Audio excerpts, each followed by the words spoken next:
As our friend Malcolm Knowles would happily remind us if he were here, your success really depends on you using your skills and finding that they're useful in your daily life.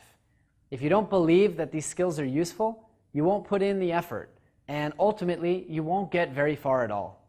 And so it's only fitting that your homework is to try these new skills out with, well, just about anything. For example, next time a friend tells you a story, or you walk into the other room to grab something, try creating some markers and seeing how much more you can remember. This is a really cool way to avoid walking into the kitchen and forgetting what you went in there for. Another cool thing is to try to use markers to remember the names of new people you meet. Now, we'll cover that in much more detail in the advanced topics, but you can already start imagining and inventing ways to adapt the method to scenarios like this and much, much more. For example, before you pick up the phone, try creating a marker of what you were doing before the interruption.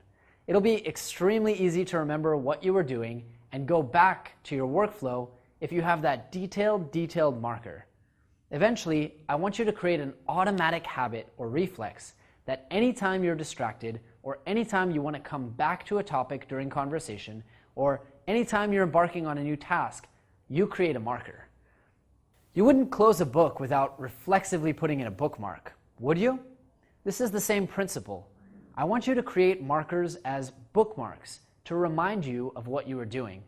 The same goes for any time you come across a new piece of information you wish to recall. From remembering to call your friend back to what street you need to turn on, you can create markers for anything and everything.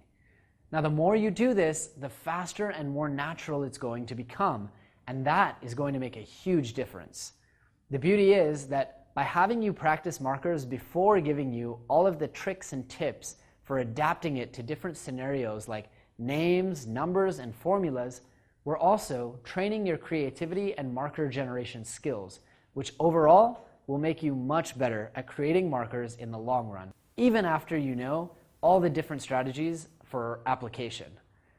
We haven't gotten to speed reading just yet either, but if you can get really effective at speedily crafting these high quality markers, it's going to be much faster and much easier to improve your attention when we do get to the speed reading portion of the course. So check out the PDF syllabus, do that assigned homework, and make sure that you're learning how to create those high quality markers.